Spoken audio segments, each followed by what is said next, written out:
website later. So again, thanks for coming. Welcome. And so right before this meeting started, I went ahead and shared my screen, and I had the national dashboard up. And this is a good little spot to start as we're looking at where we're at in this process. As you can see, Tennessee is doing pretty well, right? I am extremely proud of every single one of you who have onboarded with the system, and I'm gonna define that a little bit as far as onboarding and stuff like that as I kind of dive down into this dashboard, kind of show you where Tennessee's at, right? So I did drop this in the chat as far as the link, so everyone is welcome to review this at their own leisure, and communicate with those departments that are that maybe you be next to, or whatever the case is, and help maybe push this initiative a little bit. So this is Tennessee. As you saw, like, look, the nation's doing pretty good, but right now Tennessee is sitting at 99% onboarded. Right. So what does 99% onboarded mean? That means that every single department in this state, with the exception of 10, and I'm going to go to onboarding not initiated, except for those 10 departments, have a user into the system. That means they can access it, they can get into it, right? So there's an admin associated with that login. So that admin personnel can set up all your accounts and add additional users if they need be, what have you. So that's the onboarding piece, right? So just making sure I'm not muted. I am running audio. If anybody's not hearing me, you might want to check your equipment. But anyhow, so with now some of these 10 departments, they're administrative things, so it's some of those can be cleaned up really quick with a quick determination of someone in the county, Decatur being one of those, but not to put anybody out there, but we'll get those all squared away, and we'll be at 100% here soon. So now there's this little graphic down here at the bottom right hand side. It says confirmed, unconfirmed, and we already went over the not initiated, right? So those were the 10 departments. The confirmed part is, I got to tell you, I'm extremely proud of this, because the amount of departments that we have confirmed in Tennessee trump the rest of the nation for the most part. Our pie chart down here does not look like the national average, which is not really filled out at all. So we are doing so good in Tennessee, and so and I'm gonna get to the point where we're discussing how do you go from unconfirmed to confirmed, and we'll address that here in just a few moments. So I do believe that I've got a couple members from the State Fire Marshal's Office on the team. Jason Driver should be with us, so just to let you know that the Director of Education and Outreach is here. And so if you have any questions regarding anything else within the State Fire Marshal's Office, definitely don't hesitate to reach out to myself or Jason, right? So Tennessee is doing great, right? I just had to take the time to gloat on the progress that we've made here, and make sure that everyone knows how awesome Tennessee is doing in this process, right? So let's see. So like I said, we've got the 10 departments and that haven't onboarded, which, look, if you're listed in those 10, if you haven't onboarded, reach out to me. If you know someone who's within those 10 departments, reach out to me, have them reach out to me. We'll get them squared away, get them to where they need to be at, and get a user associated with that department. For the majority of you, that doesn't apply, right? So we're going to look at those that are unconfirmed. So unconfirmed means that you've had a user, you just haven't verified your department information, right? And so a lot of the 290 departments that are in this side, they just haven't logged into the system yet. You do have a user, and if you aren't sure who that user is, reach out to me. We're going to make we'll make sure that I can communicate who that individual is that's designated as the admin for your department, and that individual can get everybody else set in set into the system the way that they should be with their permissions and all that stuff, right? So one of the problems that those individuals may run into is that they don't have a password, right? So I'm going to drop in the chat the link for the password reset, right? I'm also going to put in here that when you request a password reset, that it is the production environment. If I can spell today. There we go. All right, and your NERIS ID would be needed, but you don't need to put anything fancy in the request. All you have to do is say, I need a password reset. You know, so a lot of folks kind of overthink that summary and want to get all detailed. Just say that you need a password reset. It doesn't have to get all technical and things like that. So just make sure that you're put in production environment. And if you need your NERIS ID, don't hesitate to reach out to me. I can definitely get that for you. You can also use this dashboard here. So say if you know, I'm gonna just pull out Adams here, not to you can select their polygon on this map and go to their NERIS page, and your NERIS ID is available there. So you can reach out to me, or you can use the dashboard that I've already used this that I've already shared this link in the chat. So to get that NERIS ID, you can also look at this dashboard to see where you're at, whether you're verified, you're reporting, you know, all that stuff. So if you're anything other than verified, we got some work to do, right? And it's not much at all. It's to get you moved over to that verified is not a huge task. So rest easy on that one. All right. And so without further ado, going on. So the password reset, like I said, is where some of the departments are gonna fall into that. And then once you do gain access, look, I have streamlined this process for all the departments as far as where the videos that you need to watch and what time hacks you need to be at in order to accomplish the task at hand. So for the data verification for departments, right? So you log in, you finally get your login.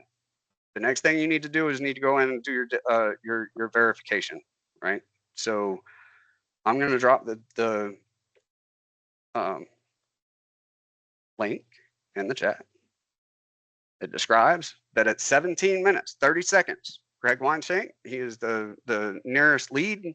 He goes through a demo on how to verify your department information, right? This is going to get you over from that unconfirmed to confirmed status, right?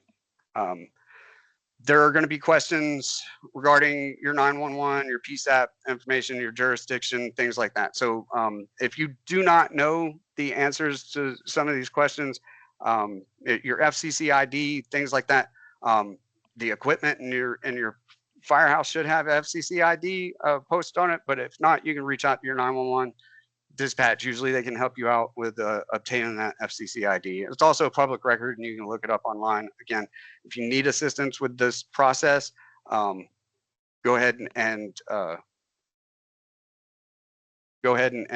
reach out to me. I do notice that there's a couple of things coming through the chat, and I promise you, I'm the only one here that can answer these questions at the state of Tennessee. So I'm going to go through the portion. And I promise, Joe, I'll come back to your question after we've kind of concluded things, and I'll come back to you. All right. So so like I said, that data verification. Watch this video, go to that time hack at 17 minutes, 30 seconds, and that gets you right to where Craig starts that demo, right? And then there is one other additional step that needs to be taken to ensure that your department's set up. Now, if you haven't been abreast to everything that's occurred through this system, there was it was rolled out in two phases. You had your onboarding phase, your reporting phase. The onboarding phase is exactly this data verification that we just discussed, but also we need you to set up your department information, right? And that's setting up like your stations, your units, stuff like that. And I'm dropping that in the chat dropping that in the chat now. So this is your site administrator quick start video. This walks you through how to set up users, how to get everybody into the system that you want in there, set their roles, and then it also goes through how to set up your department information, your stations, your units. Now, what the reason is rolled out in 2 phases is because if you don't set your department up in the on the site administrator, right? You're not setting up your stations and units like what's shown in this video. When you get over to the reporting side, if that even can be allowed to happen, because we've got to turn that function on for you to start reporting through that system.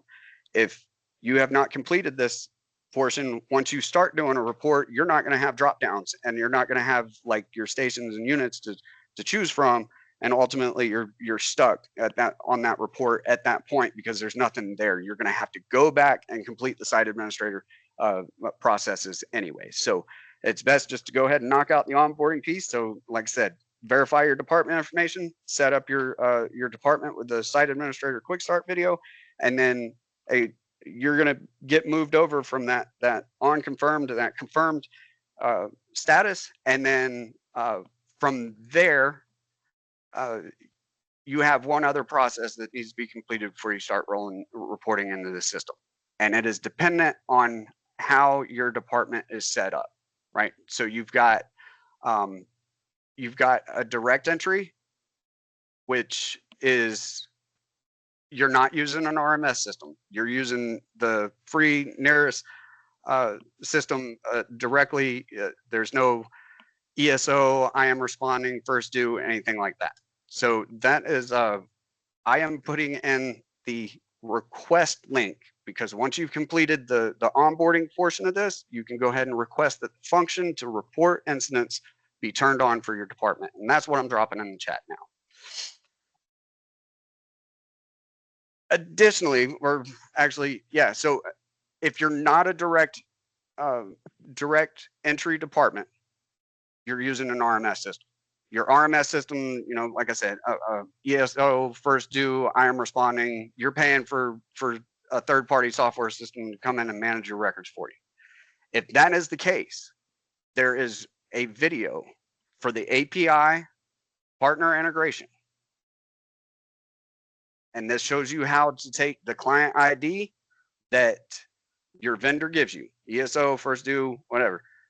They give you a client ID, you take that ID and you put it into the enrollment section of your NERIS fire department node. And once you enter that in there, that initiates that communication, right? So the systems are talking. So the idea of exporting incidents on a weekly basis and importing into the federal database like you've done with the EMFRs in the past is exactly that. It's a thing of the past, right? There's not going to be any more no more export, import, things like that. That is handled through this API, right? So the video that I'm going to share in the link now is, or in our chat, is going to be that that video that walks you through that process. All right.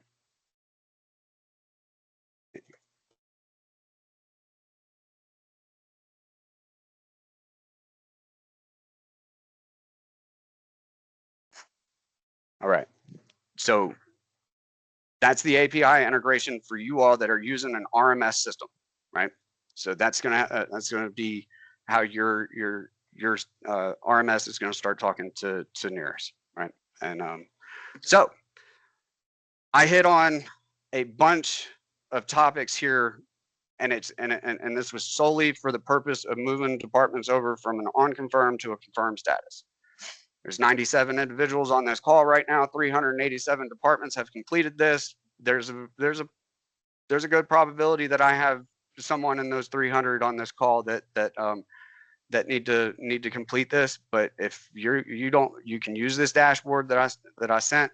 Verify your status. If you're anything other than verified and you need further assistance, reach out to me and I'm gonna get you to where you need to be at.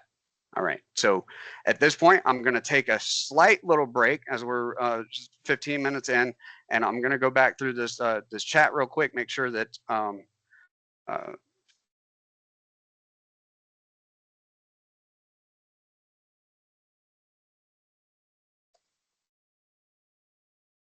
make sure I haven't missed any questions or anything pertinent that I need to address.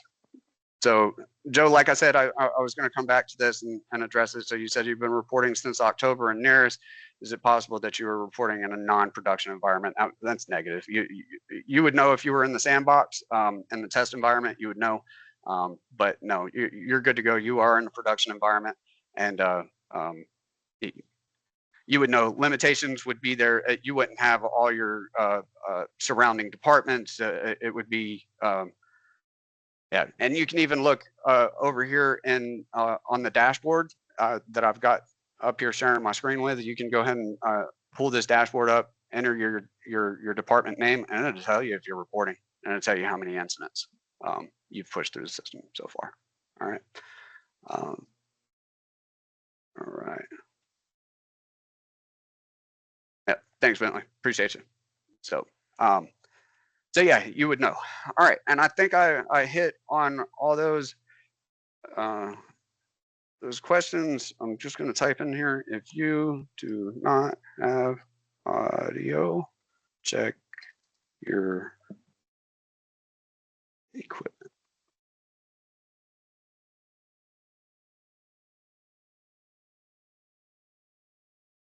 All right. All right. So at this point, like I said, I'm going to take a little break from the content that I'm discussing right here, and just open it up. Look, I know I've got a lot of folks on the call. Do we have any questions pertaining to the onboarding aspect of NERIS? The password resets to confirming your department information. If there's any questions that I have here, don't hesitate to drop them in the chat. Come off mute. If you can control your own mute to come off if you've got questions. We can also do the Q&A section.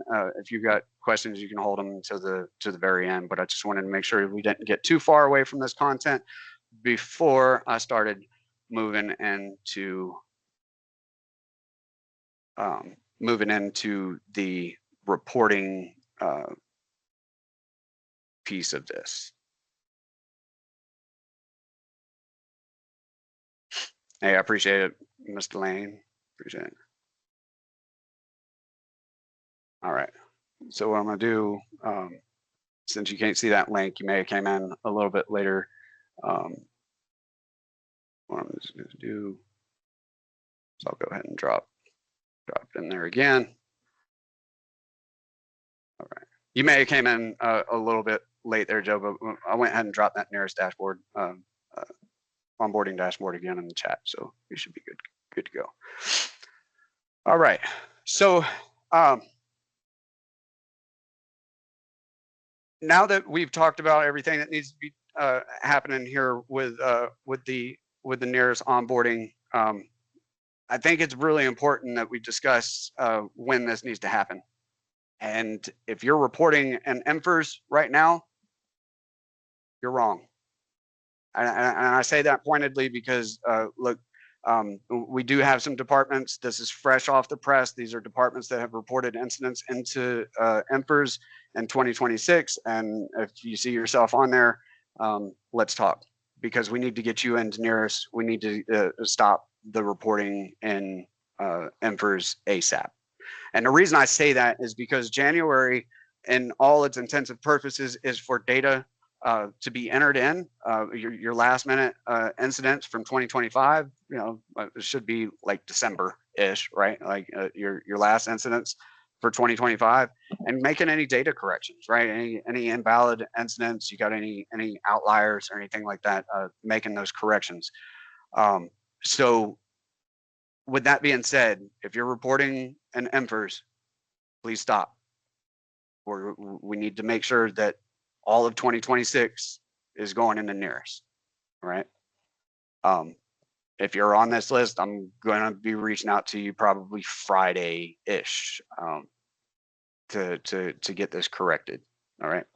If you know by FDID, I understand that's a tall order to ask, but if you know anybody by FDID and you see them on here, hey, I'm the lone person doing this rollout for over 685 fire departments across the state. So any help that I can get, please, I'm open to it, right? Any assistance.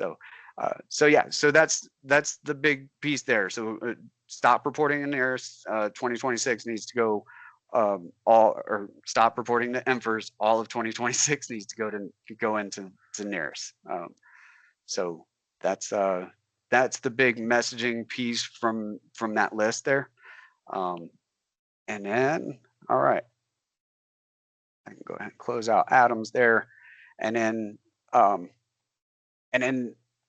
I'd be a little remiss if we didn't talk about the actual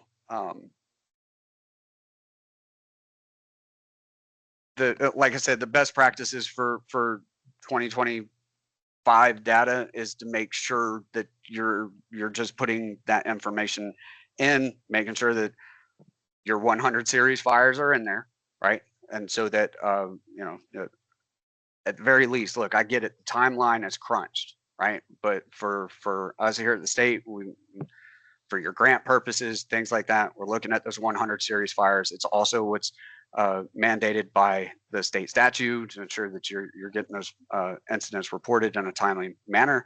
So just with the limited amount of time that we're operating with this system and we're looking at it, focus on those 100 series fires. If you're a direct entry department, we know that those are a lot more taxing, but also the most important data element as far as the records that we need here at State Fire Marshal's Office to make sure that you all get your participation and eligibility and all that other stuff when it comes to your 2025 data. Because look, once EMFRS goes away, the numbers that are there are locked in. There's no going back after February, after it's shut down, and be like, oh, I forgot to put these fires in. That's not the numbers that are in that system are the numbers that we're going to go off of for the next 3 years, right? For your 100 series fires when we're looking at grant purposes, things like that. So the information for 2025, even though this system is going away, is really important, and we're still going to be using that information to support other programs and initiatives here at the State Fire Marshal's Office, right? So I'm gonna go back over to Tennessee real quick. We're just awesome like that. All right, and then so we've got we discussed the reporting activation for NERIS and everything like that. Now that we've kind of discussed what the idea is for January, how you guys are going to get to the onboarded, confirmed, all that stuff. So what happens once you're on, right? Let's talk about the support at the state and what to expect from my role. All right. In this system's infancy, right, there are undoubtedly some things that need to be worked out, right?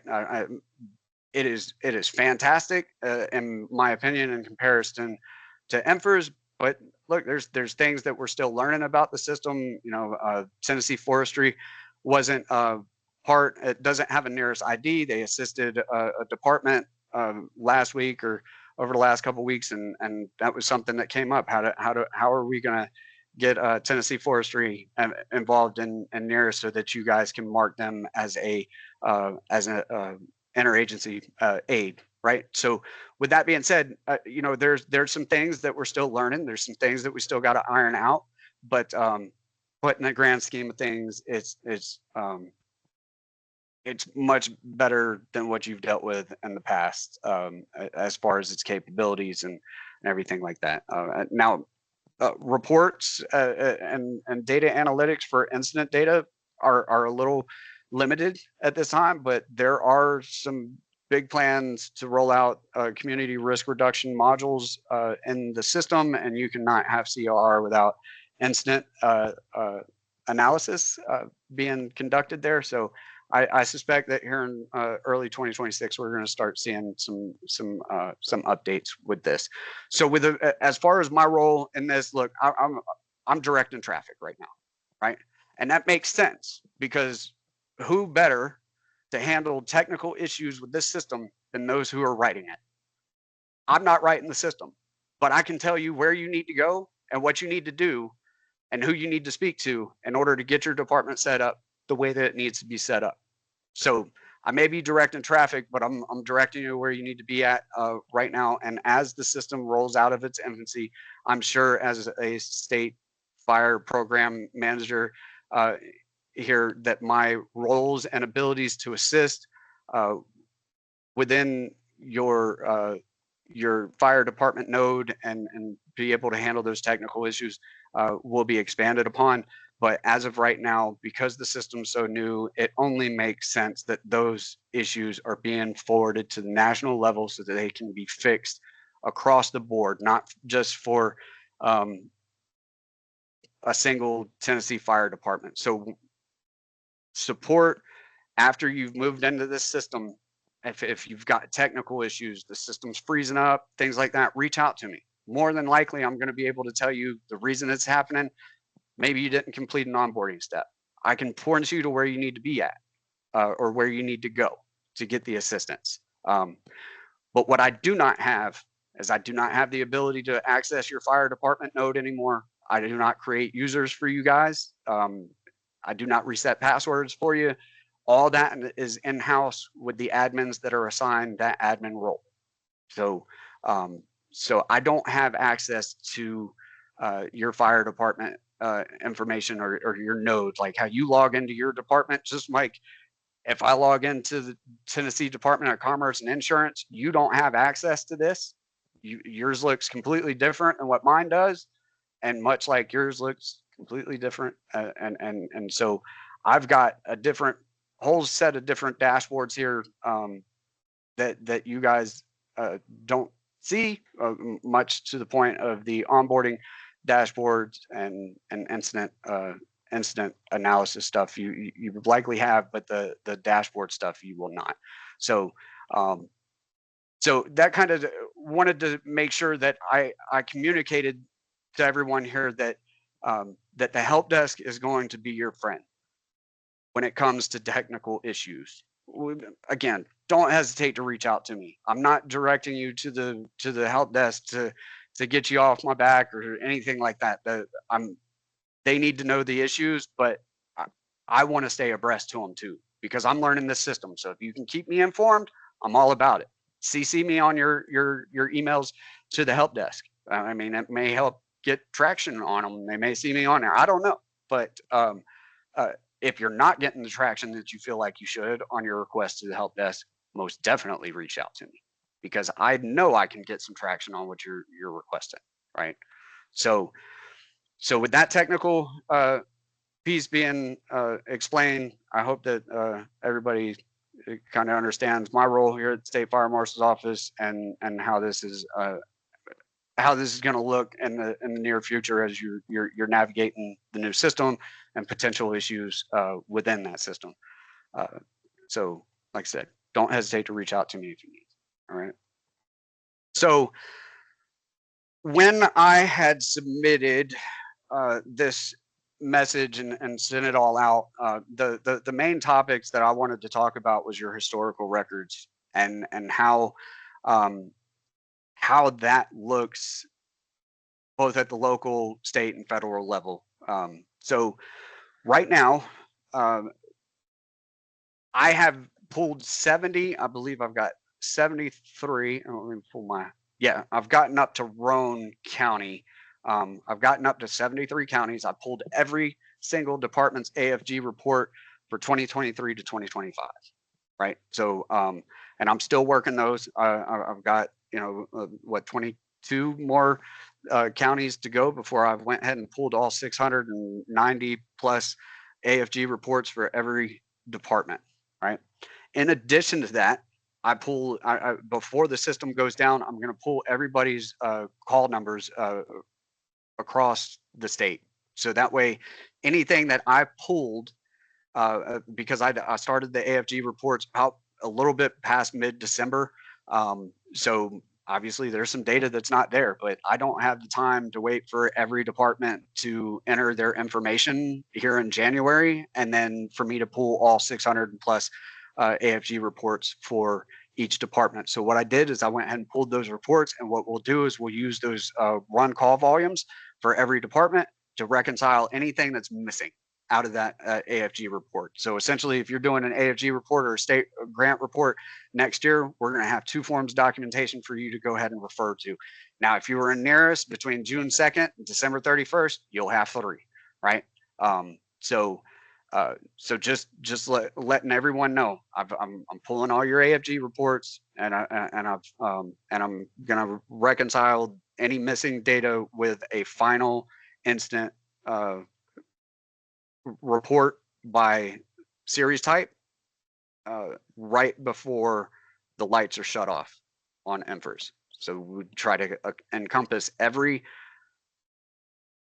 data record that was sent to NFIRS to make sure that we have all that. All right. So doing everything that we can to ensure that. Now, my intent was to pull every fire incident from 1970 when this system came to fruition until the time that it goes away. And unfortunately, there is a issue within the NFIRS export utility that after so many skips, after so many errors, it results in a aborted attempt. So to give you an example, I've been working with 2024 for with a few of my colleagues, just trying to see how we would have to go about getting this data out.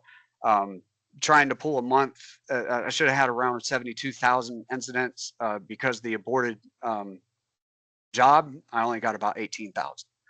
So NFIRS has been notified of this. They've attempted to increase the error / skip issue that's causing the problem. But at the end of the day, if there is no way for us here at the State Fire Marshal's Office, with the time that we have, the manpower that we have, and the amount of time that it takes to pull those files, 3 hours to pull 1 week for the state of Tennessee is about what it is. So I can get two files a day in a 7.5 hour day with 15 days remaining, and work days remaining. So it doesn't really equate to the State Fire Marshal's Office being able to pull this information for you. So it is important that if you have records retention policies there within your county, or you want to have your historical records retained, look, there is guidance out there for you to follow to be able to execute this task, and that you have this data on file, right? There's a few things here that I want to make sure that you're aware of as I'm addressing this. All right, I'm sending this NFIRS Sunset webpage in the chat, and this is the information that's being shared with you. Obviously, this has come to pass for 2025, so 2026, all submissions will be exclusively in NERIS, right? So we're already past that piece. We discussed that. So, so with that being said, there are some resources here to explain to you. Now, every department's going to be different based on your record retention policy, what data requirements you need to pull stuff. Again, I've got you covered on the grant piece, right? So when it comes to state and federal grants, I think I got you covered on that. Local needs, right? Local needs, you may want to consider that and what kind of data that you're going to need for that. The time frames, right? What time frame you want? 5 years? You want 7 years? Yeah. So these are questions that you can direct either to your legal department within your county. Your records retention policies, like I said, are going to differ from place to place, department to department. With that being said, there are 3 methods of pulling this information out of the system, and I need to go over each one of these methods with you so that you understand the limitations of each one.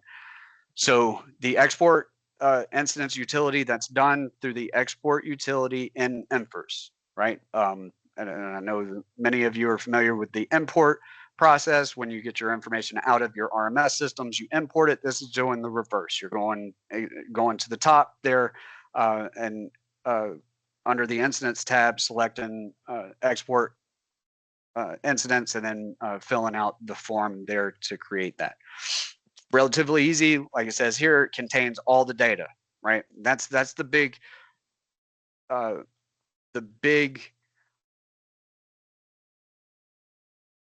big perk to this this method, right? So having that narrative to a lot of individuals is super important, right? Because despite what the data elements are in there, with the NERIS narrative, many of you, like, were told in the past, write a story, right? Tell us what happened. So even if the data elements were wrong, you usually make out what went on with the narrative. So this export incidents utility is the method that pulls everything, but you need an RMS to read it, right? So it comes out and it's all jumbled up and it looks funky. If you've never seen this file before, I'm going to show it to you. Stand by.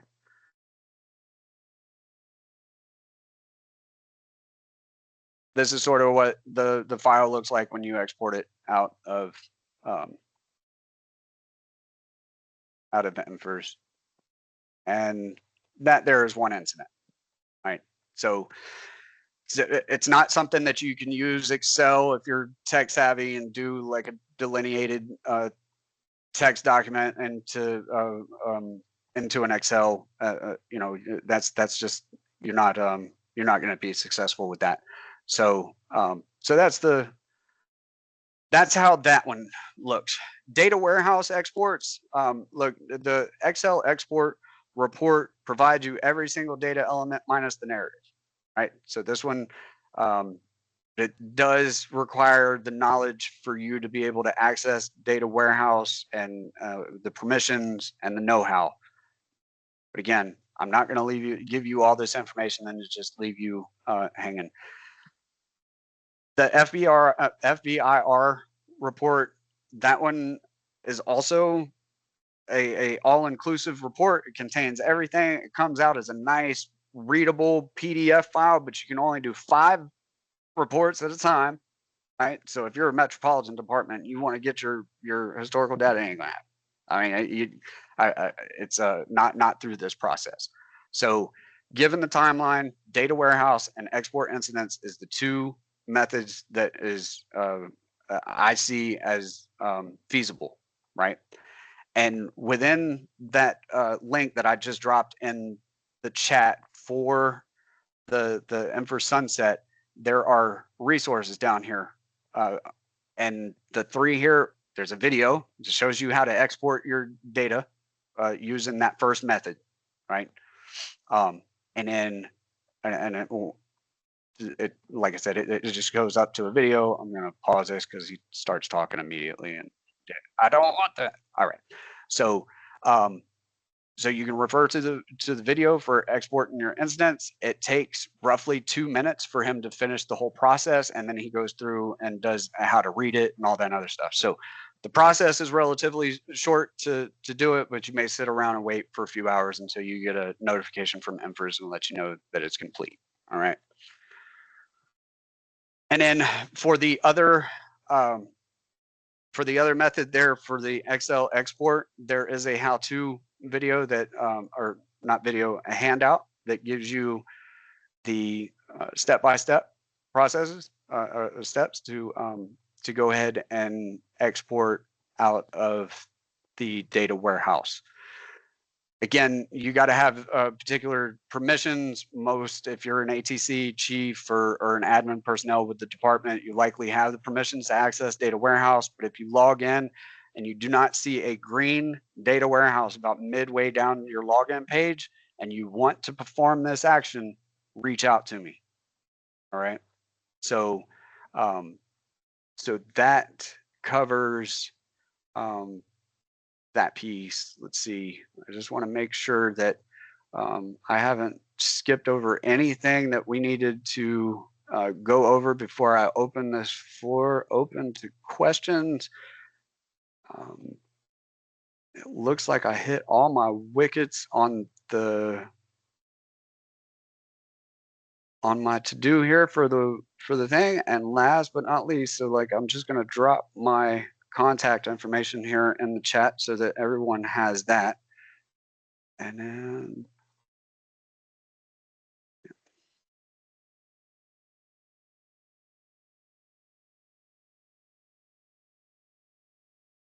and one last thing I want to do is I want to scroll up, see what these questions were that I had in the chat. So all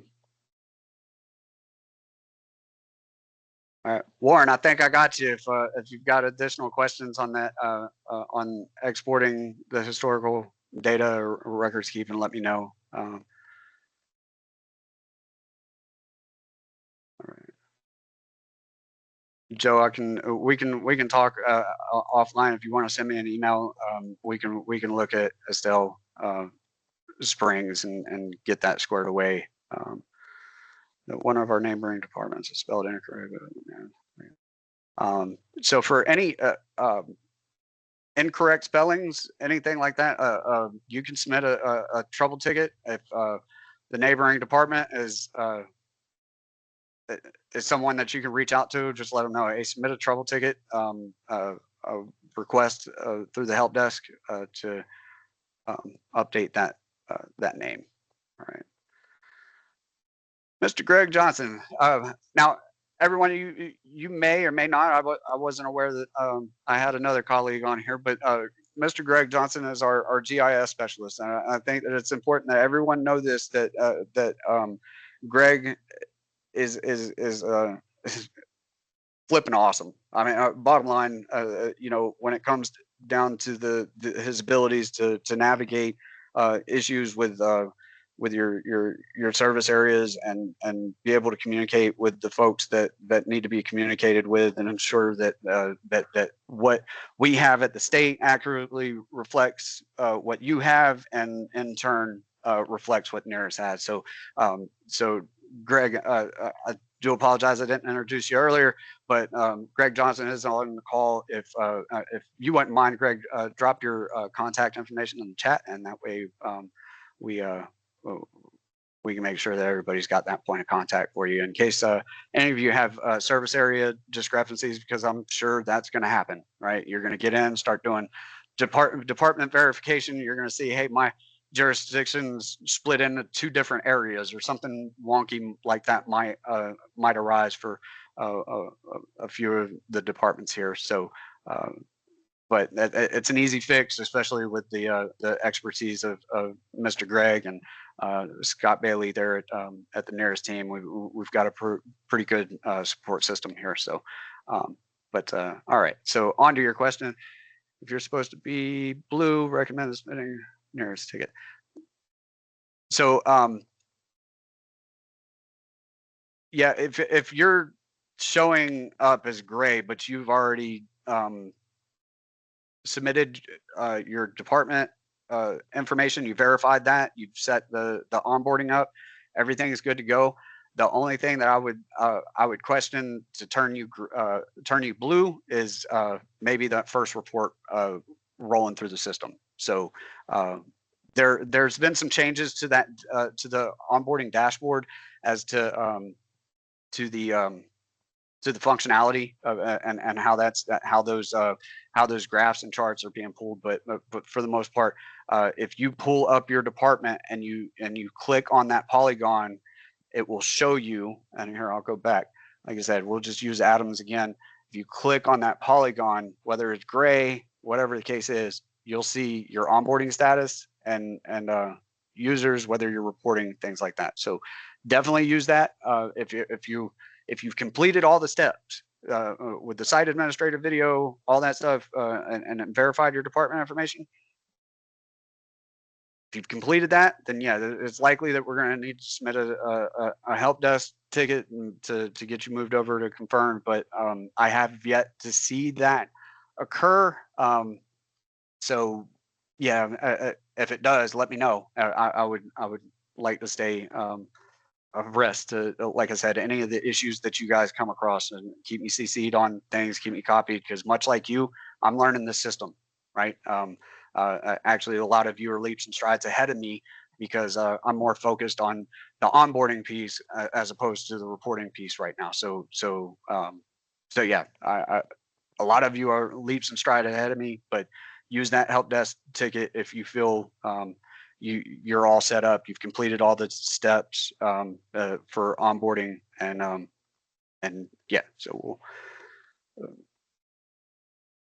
yeah, all right, so we're good with that. What format does NERIS export in with that export utility? Cameron, I believe I answered that question by showing the example, but it is a text file with delineated by a bunch of carets and stuff like that. So do you know if there will be a reporting webinar or training at some point? Yes, I very much need to put on a reporting webinar. I know that the training and stuff like that has been a little sparse, not only from I mean, there's been none here from the state fire marshal office. That's just me being candid about it, because with the system in its infancy and it's continuously changing and they're adding dashboards and things like that, it would just seem like a repetitive series, and I think that that's the route that we're gonna look at to expand on the NERIS reporting training here in Tennessee. So yeah, Joe, I do plan on putting on reporting webinars for the system as well. So, but all right. Like I said, I think I hit all the wickets, and I to be honest with you, there's times that I get lucky and I hit the nail right on the head, and this time I did. I think I'll wrap this up with just a little less than 15 minutes to open this up for questions. Ladies and gentlemen, do not hesitate. Don't hold punches. If you got questions, you got concerns, something like that, hey, here's the forum. Because I'm sure that if you've got the questions, you've got the concerns, somebody else does. Nothing in the fire service, nothing in this happens in a vacuum. And so yeah, training videos. Darn, I appreciate that. Yeah, and or NERIS does have a pretty good set of videos right now as far as the training. I will say that, like, once it goes through some of the reporting videos, it can skip some stuff. You can see, or skip some of the sections, but I feel that NERIS is intuitive to a point that most of you get by very well without additional assistance, just being able to go through the workflow as it is through NERIS. So yeah, that's, I mean, there's 311 departments actively reporting in this system as of 10 o'clock this morning, and with 88,000 incidents in there. So I think that speaks volume as to the ability of the system. People can do it, right? It's not something to shy away from or be scared of or anything like that. We got you covered. All right. Very useful. FY. All right. Bentley, I'm glad that this was useful to you, my friend. I submitted to. Yeah. So I will say, look, whenever I say that, use the help desk. As you can see in the chat, Bentley already he submitted the request for a password reset right before the webinar started. Hey, they're already on it, and that is majority of the help desk's response. I mean, within minutes. So if you were asking for a password reset and it doesn't happen within the first 24 hours, submit another one, right? If that happens more than twice, no, reach out to me, but for most issues, they are on it, and they do have a canned response that immediately lets you know that, hey, we received it. That's not the response I'm talking about. I'm talking about the response of an actual resolution to a problem. The help desk is fully manned. They're awesome, and they have been nothing but open to the input that we here at Tennessee have provided. I talk about Sarah Rice all the time over at Bolivar. how awesome she is. I was able to present her an award for the efforts that she helped the NERIS team as an early adopter here in Tennessee. And I got to tell you, when I say that the NERIS team is open to the input that Tennessee is given, it's making a difference in the system. So if you see something, say something, utilize them. They're there to help. And again, no one better to receive that kind of input for a brand new system that's ever expanding and changing than those who are writing it, right? So awesome. So definitely use that help desk. All right. Carl, can we request for questions to jurisdictional boundary as they appear on the NERIS dashboard? So what you're seeing on the dashboard, I would say go into your fire department node, go in, follow the webinar that Craig Weinshank does, go through that data verification piece. That's going to get you right to your map, right? That's going to be the actual one. I'm not going to use the one on this dashboard. If I'm verifying jurisdictional boundaries, I'm not looking at this dashboard. I'm going to look at my actual fire department node. I'm going to go into I'm going to edit the agency, and I'm going to go through and I'm going to look at that map. Follow the video that I submitted for that July 26th webinar with the 17-minute, 30-second time mark. It's going to get you where you need to be at for the map, and then go off of that map. If it's incorrect at that time, get us a shapefile if you can from whether you have one in house from your 911 center, what have you. Send it to myself and Mr. Greg. Let Mr. Greg do his analysis on it, comparative analysis, and make sure that if there's any corrections that we need to make, then we'll make sure to do that and communicate that with the NERIS folks as well once that's completed. So. But yeah, so jurisdictional boundaries can be updated. You just need to submit a request through the help desk. But if you do that, let us know too here at the State Fire Marshal's office, please, so that our records are consistent, right? 90% for calls are medical, and 75% of those calls responded drive.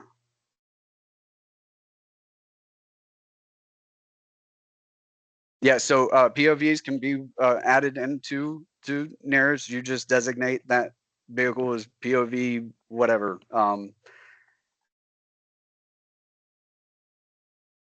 I would report if I would report everyone who used their vehicle to show up. Of course, it's not asking for the number of firefighters anymore, or not looking for names and stuff like that of firefighters. But if you yeah, I would definitely record those calls. That's in that range.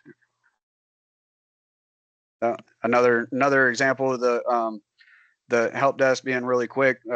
Cameron submitted a change for that name that there was a discrepancy, and they had it done within 10 minutes. So again, a lot of the issues that you may find out may be very easy clerical things like that, just a name change or whatever the case is. But I think that the biggest message there is that that they're responsive and they're making things happen, and they're taking care of your request, regardless that they're not just dealing with Tennessee, they're dealing with all of this, but they're still being responsive the way that they are actually is extremely impressive.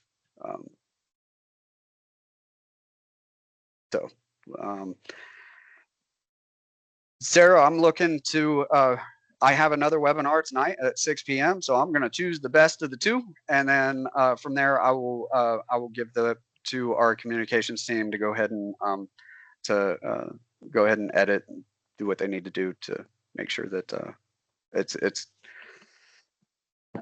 state friendly, I guess, for lack of better words. Not my wheelhouse there, but I will get this over to our communications team. This time I did record it, so we've got that going.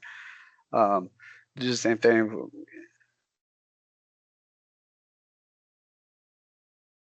Yeah, that's fine, Mr. Hanson. You're good. Yeah, all those. Yeah, you're good. We did the same thing, but we just one POV.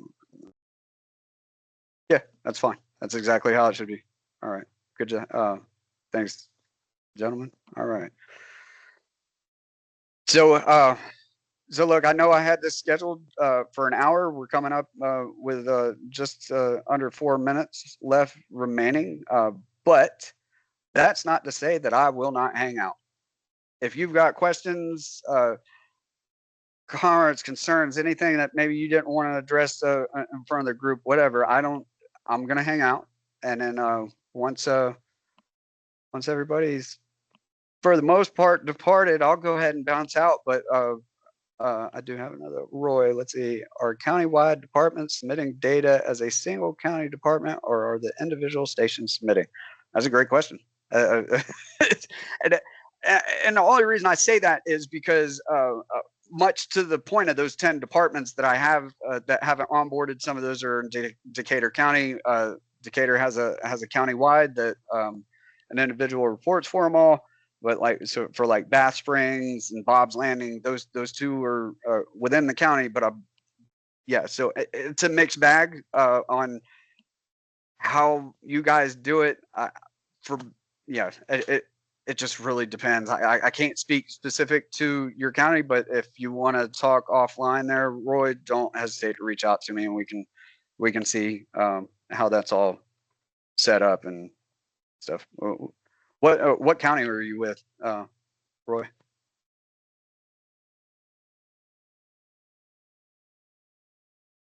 So if I've got, all right, copy that. Yeah, I'll take a look at Cannon County later, and we'll all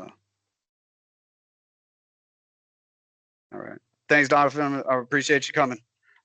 So yeah, Cameron, we'll get you looked at. I want to say that you guys are a single submission. Like not all the individual departments are submitting, but I could be wrong. Don't hold me to that. I'm just going based off off memory here. Um, so again, like I said, if I've got any questions whatsoever, but if I don't, look, guys, I cannot express my gratitude enough to each and every one of you for the efforts that you make in your communities and everything that you do for those folks. Also for being here and adopting the system. And you know, I think that in a nutshell, that the data quality, the data that's going to come through this system is going to improve the way that Tennessee looks at their incident data and mitigation factors to help improve the life and protection across Tennessee. Um, so again, if you got nothing from me, I got nothing else for you guys. Please feel free to leave. But again, you've got my contact information. Do not hesitate to reach out to me. All right.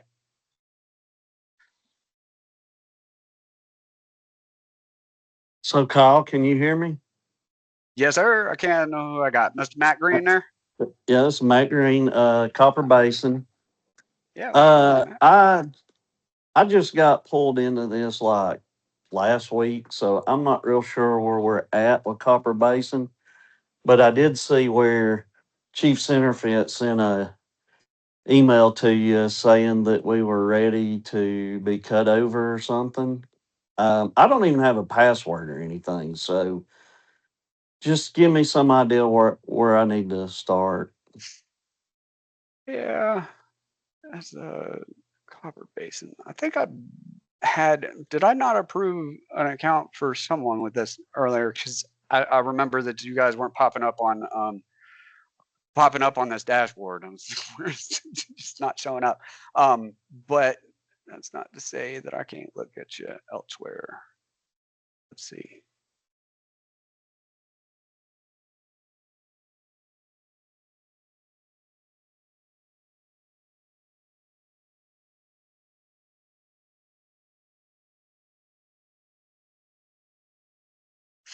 So I do have 2 users in that account. Stand by for just a moment. I'll tell you who those individuals are.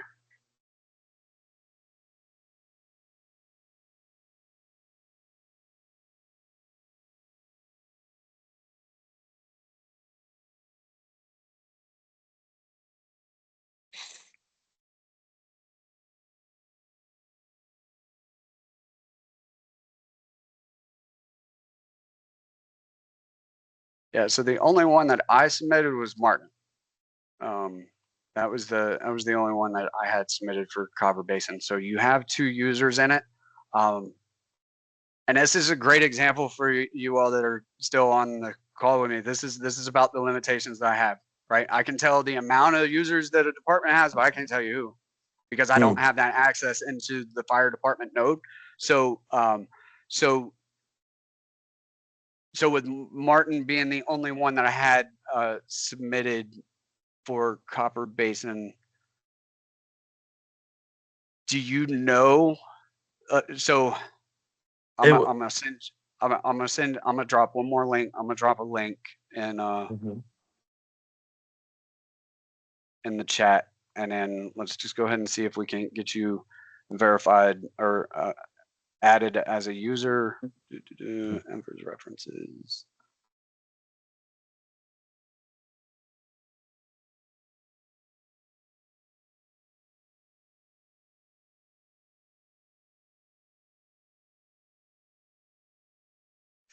And so, Michael, I see your question there too, as far as being the new chief. This may very much apply to you as well. So what we're gonna do.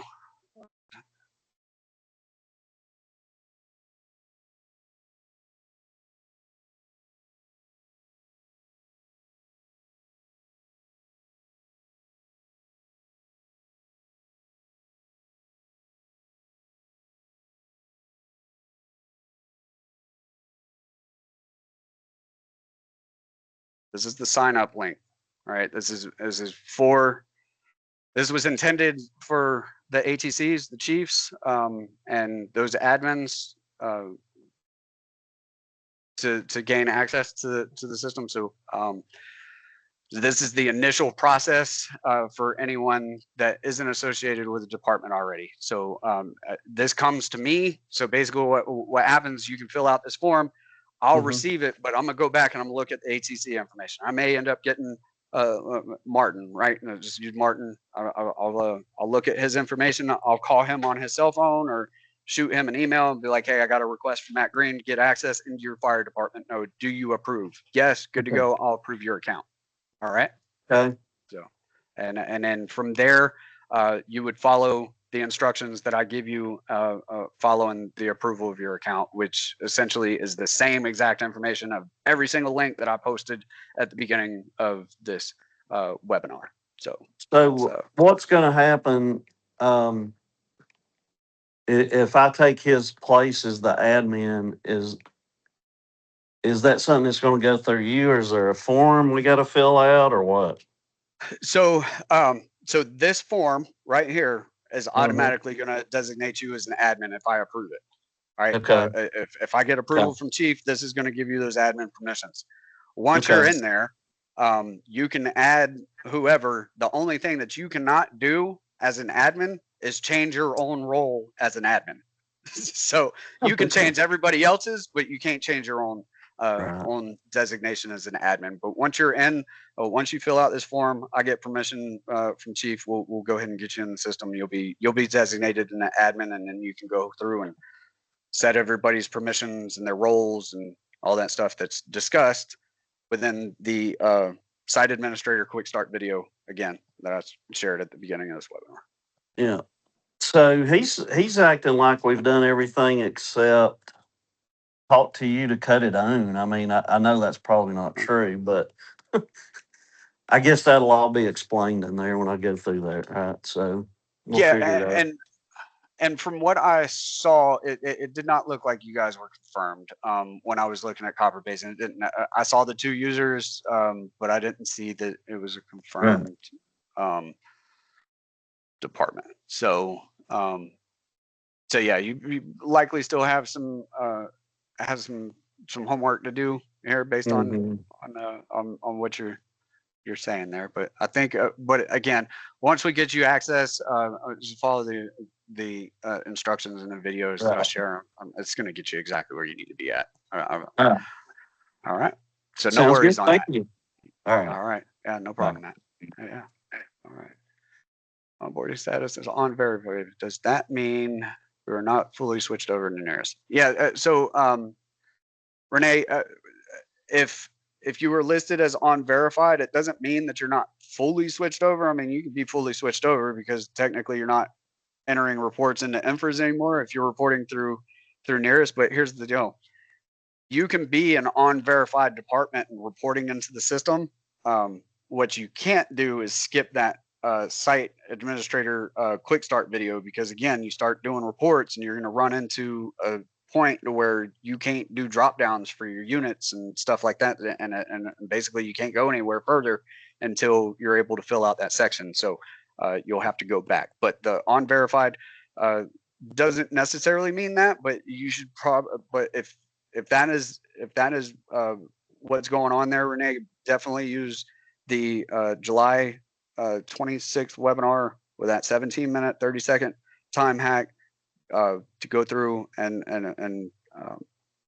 complete the steps to go ahead and get you over to the verified portion of departments. All right. And then all right. And yeah. Well, cool.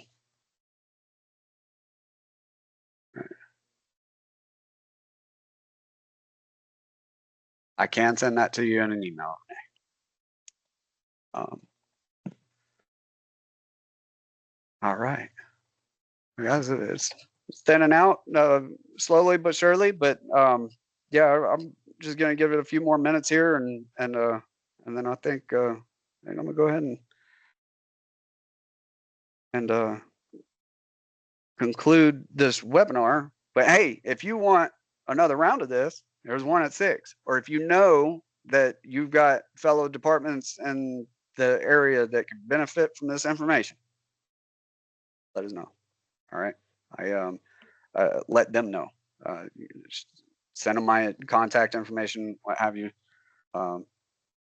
I probably should have said this too at the beginning. Like, if you've been trying to call me or contact me today and I haven't reached out back to you, is because I've been trying to get this all set up and stuff like that. So I plan on getting to the emails and phone calls shortly. So if you're waiting on a call back from me, I'm gonna get to you.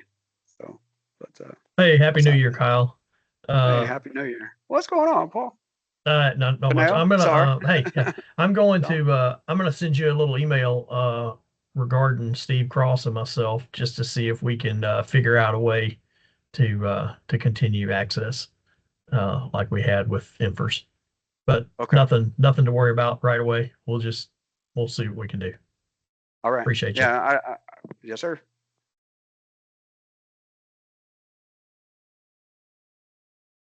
Cool, Mr. Doles. Glad you were able to get that done. Hey, as my last bit of comments here, look, if you all need anything from me, don't hesitate to reach out. All right, I'm here. You've got my contact information. We will be sharing this webinar on either this one or the one from 6, whichever one I deem was the better presentation. So yeah, once we get that all hacked out, we'll go ahead and share it on our website. So, but all right, guys. Well, best of luck to everyone as you're navigating the new system. We're here to help. All right. Have a great day. Stay safe. Take care.